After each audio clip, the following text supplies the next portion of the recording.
So hey guys, welcome back to my channel. So নতুন একটা ভিডিওতে। সো বন্ধুরা, আজকে আছি ফ্যাক্টরিতে। তো আজকে কিছু পিকনিকের ব্যাপার আছে, মানে সবাই মিলে না, 3-4 জন মিলে আজকে পিকনিকের ব্যাপার আছে, ফিস্টি আছে। মানে মানে যেমন ফিস্টি হয় না মাংস ভাত, সেরকমই ফিস্টি আছে ফ্যাক্টরিতে। তো চলে আসলাম আমাদের ডিবিসি বান্ধে। যে ডিবিসি মানে জল পুরো ফুল, মানে তোমরা এখন প্রায় দেখতে পুরো জল ফুল। এখন ধান চাষ হচ্ছে, ধানের জমি চাষ হচ্ছে, সেই জন্য পুরো ফুল।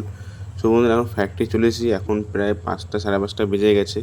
এখন অবস্থাটা দেখো, মানে প্রায় বলতে গেলে অর্ধেক লোক চলে গেছে। ঠিক আছে, অর্ধেক লোক চলে গেছে, 4টে সামথিং বাজে, আমাকে ছেলে সব চলে গেছে। আর ফাইনালি আমরা পেঁয়াজ, আদা, রসুন, টমেটো সব কাটতে বসে গেছি, মানে কাটা কমপ্লিট হয়ে গেছে। আর 10-15 মিনিট পরেই গাইস রান্না চাপাবে আমাদের ওম প্রকাশ দা। এই যে আমাদের ওম প্রকাশ দা এই রান্নাটা চাপাচ্ছে। দেখো, মাংসটা প্রথমে করা হবে, আর কোন স্টাইলে মাংসটা হবে তো তোমরা দেখতে পাবে। তো আমাদের স্টাইল এসছে আলাদা।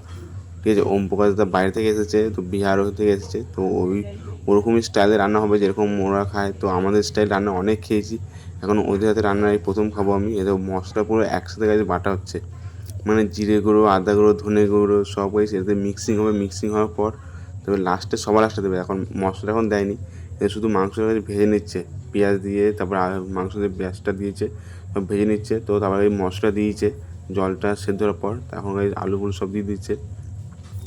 প্রায় 10-15 মিনিট আর হবে, তামসে নামিয়ে দেবে। সো ফাইনালি এখন টেস্ট করছি আমরা, মানে কীরকম খাবারটা হয়েছে। তো খুবই খুবই ভালো, মানে রান্নাটা করেছে উপকারটা, মানে খুবই দারুণ লেগেছে খেতে। সো ফাইনালি এখন রাত বাজে 10টা। তো আমাদের ফ্যাক্টরিতে একটা বাস এসেছে বস্তা নেওয়ার জন্য। এই বাস 2তলা বাস, এসি বাস। ঠিক আছে, আমি প্রথমবার এই বাসে উঠলাম। ঠিক আছে, আমার ক্ষমতা নেই এত যে বাসে ওঠা, যদি ক্ষমতা হয় অবশ্যই উঠবো। এই বাসটা 2তলা, এই প্রথম দেখলাম এই 2তলা বাস, আমি কোনোদিনও উঠিনি। তো ফ্যাক্টরিতে আসলো, তারপর দেখলাম ওই 2তলা বাসটা দেখে আসি, তার তোমাদেরও দেখাই। আর ফ্যাক্টরি রাতের অবস্থাটা দেখো, খুবই সুন্দর লাগছে। আর আমাদের ব্যাচের ছেলে কেউ নেই।